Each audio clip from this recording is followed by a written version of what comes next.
Bismillahirrahmanirrahim. Assalamualaikum warahmatullahi wabarakatuh. Waalaikumsalam warahmatullahi wabarakatuh.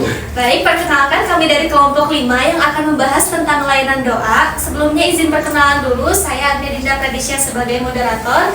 Di sini kelompok 5 beranggotakan ada Abdul Haris Segara, ada Madana Fauzia, ada Atika Wirunisa, ada Anissa Septiani, ada Dela Triwahyuni, ada Algia Septian Rahmat, dan ada Ajeng Widiawati dan Afkar Judul Haq sebagai kameramen. Ada juga Alpina Dermawanti. Oh, Alpina Dermawanti, betul sekali.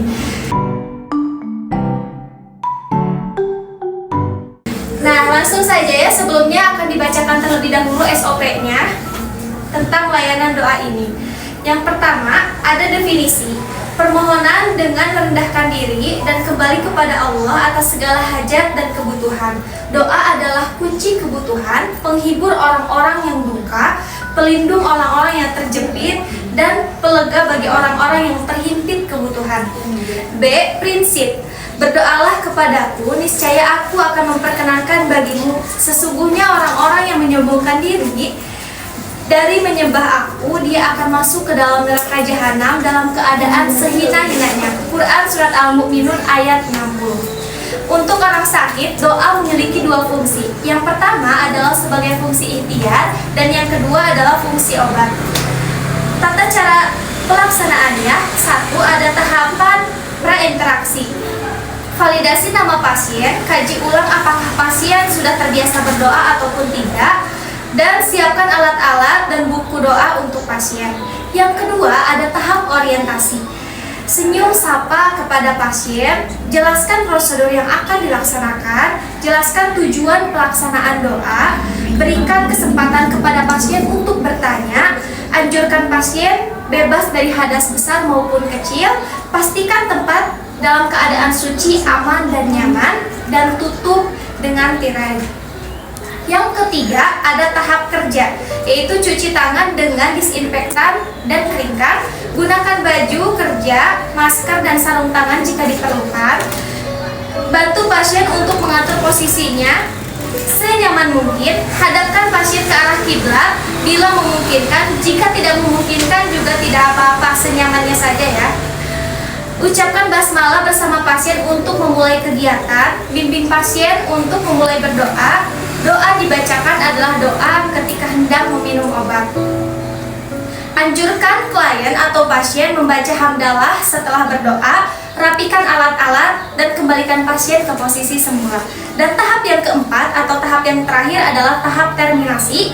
Ada evaluasi hasil seluruh kegiatan, klarifikasi kenyamanan pasien setelah berdoa, berikan feedback positif kepada pasien, dan lakukan kontrak untuk kegiatan selanjutnya. SOP mungkin segitu saja, langsung saja ke naskah ya.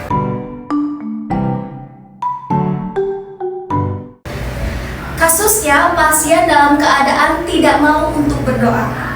Di dalam sebuah rumah sakit, ada seorang pasien bernama Aldi yang sedang menderita tumor stadium 4. Ia sedang merintih kesakitan. Untungnya, ia mempunyai seorang anak yang sangat telaten dalam merawat dan menjaga ayahandanya itu.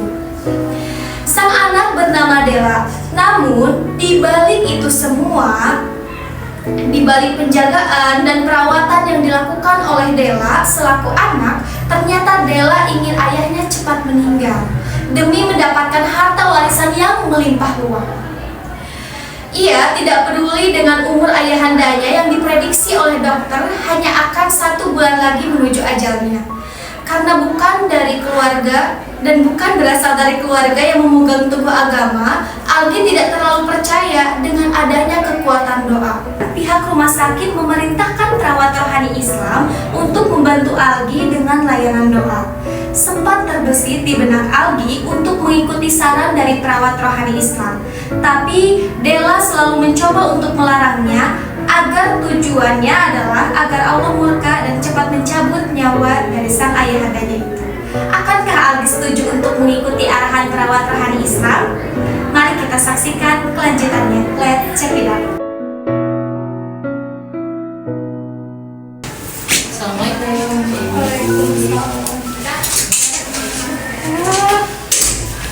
Apakah benar ini ruangan Bapak Algi? Iya, benar. Sebelumnya perkenalkan Ibu, saya Atika dan rekan saya Haris sebagai perawat rohani Islam di rumah sakit ini. Kami disarankan oleh dokter untuk mendatangi ruangan Bapak Algi ya, karena tadi Bapaknya menderita penyakit tumor ya, Bu? Apakah betul? Iya, papa saya sedang sakit Bu, jadi sedang butuh banyak istirahat. Ibu di sini dokter juga mau periksa papa saya? Enggak Bu, kami perawat rohani Islam. Jadi kan di rumah sakit ini tuh selain kami melayani perawatan medis, kami juga memberikan pelayanan doa Ibu, pelayanan rohani Islam ini. Gitu. Ya, karena doa pun dapat memberikan kesembuhan gitu. Emang papa mau berdoa apa untuk saya? Ngapain saya nggak percaya kayak gitu? Papa saya mau percaya doa. Tapi nggak apa-apa Bu, maksudnya boleh dicoba dulu gitu. Ya gitu. Nggak usah lah Pak, Bu. Nggak usah doa-doa. Kenapa Bu? Apa alasannya gitu? Kenapa nggak doa? Kenapa kita coba dulu sekali gitu? Karena doa pun salah satu bentuk usaha kita gitu, usaha dari Bapak, dari Ibu, Iya. dan juga dari kami untuk meraih kesembuhan tersendiri itu. Iya, kan kita udah berikhtiar nih ada di sini di rumah sakit.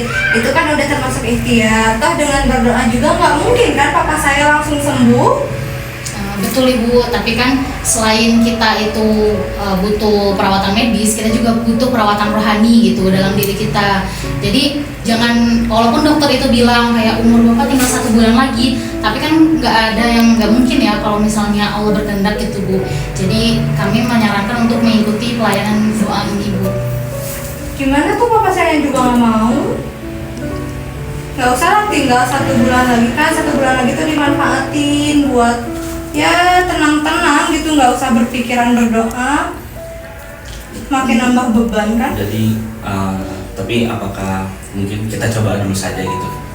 Siapa tahu 2 hari 3 hari ke depan ternyata memang memberikan hasil yang baik gitu kan. Nggak usah lah, nanti nggak memberikan hasil kita sia-sia dong. Ini aja udah divonis kayak gitu 1 bulan. Nah doa nggak merubah itu kan? Betul Ibu, kan doa itu memang belum tentu merubah ya, cuman kan ada kodo dan kodar gitu. Nah kalau penyakit kayak gini belum tentu gitu umurnya sebulan kata dokter, sebulan juga kata Allah. Jadi makanya kita nyaranin untuk ikutan ini Bu, pelayanan doa ini. Nggak usah capek-capek. Saya nggak percaya. Tuh, kan papa saya juga. Yang real itu cuma visi. Nggak ada yang kayak benar. Ibu dengar sendiri kan? Ya cuman boleh, kira-kira boleh minta waktunya sebentar untuk ngobrol berdua sama Ibu? Sama saya? Ya, Harus banget ya? ya sebentar aja Ibu, kalau Ibu ada waktu boleh 5 menit. Ya, bentar ya Pak.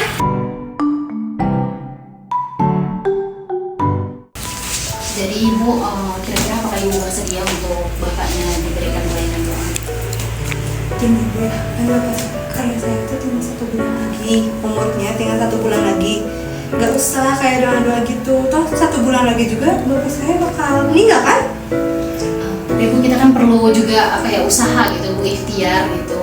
Walaupun kata dokter umurnya 1 bulan lagi, tapi kan kalau misalnya usaha kita udah berusaha, mungkin ada keajaiban gitu.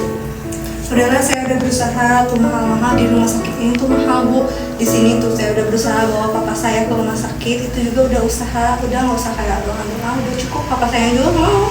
Nah justru itu Bu, karena di rumah sakit ini mahal, makanya kita nyediain pelayanan doa ini tuh gratis Bu. Ya sudah termasuk dalam dalam biaya medisnya gitu. Jadi kira-kira Ibu bersedia nggak? Gitu? Ya udah, nggak usah, gratisnya kasih buat orang lain aja. Saya emang nggak usah, nggak apa-apa. Papa saya juga nggak mau tadi kan. Bisa ditanya langsung aja, dia nggak mau kok. Oke baik, paling kita coba tanya lagi ke Bapak ya, bagaimana pendapat Boleh ya Bapak? kalau emang nggak mau dengerin saya, karena saya juga nggak mau gitu. Ya udah. Kami juga nggak percaya itu. Ya, terima kasih ya Ibu, kita obrol dengan Bapak.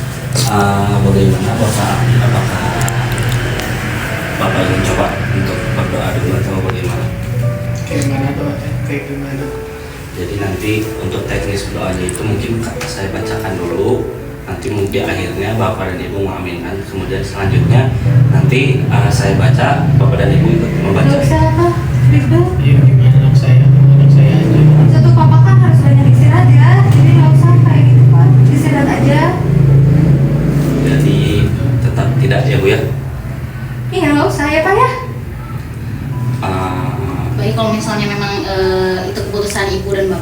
ya, paling kita hanya ingin memberikan buku doa, ini buku tuntunan doa. Semisalnya ibu mau berdoa gitu, mau membacakan doa perda nyeri kepada Bapak, ini ada buku tuntunan doa yang akan diberikan teman saya.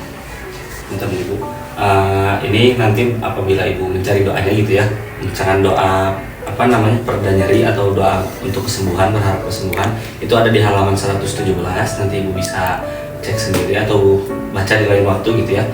Ataupun ingin mencari doa-doa yang lain, nanti bisa Ibu buka di daftar isi di depan di sini, karena banyak di sini tuntunan doa gitu. Mungkin Iya Pak, makasih banyak, tapi kami nggak butuh ini. nggak apa-apa, Ibu terima aja dulu, siapa tahu bermanfaat di lain waktu. Ya, ini gratis Bu, dari rumah sakit, udah termasuk biaya medisnya juga. Nggak apa-apa, dikasih yang lain aja. Nggak apa, mana tahu bapaknya mau Iya. sewaktu-waktu mau baca gitu Bu, di waktu kosong. Ya udah, saya terima ya bukunya. Ya, terima kasih Bu. Ya, Ibu jika ada keperluan lagi, misalnya ada yang perlu dihubungi tentang perawat rohani Islam, Ibu bisa menekan tombol di sebelah sana ya. Nanti akan terhubung kepada kami, perawat rohani Islam. Kira-kira ada yang perlu ditanyakan lagi, Bu? Udah cukup banget Bu. Pak, ini ayah saya mau istirahat. Ya. Baik. Ya Ibu, semoga Bapaknya lekas sembuh. Terima kasih banyak ya Ibu atas waktunya. Kami pamit dulu. Assalamualaikum. Ya, waalaikumsalam.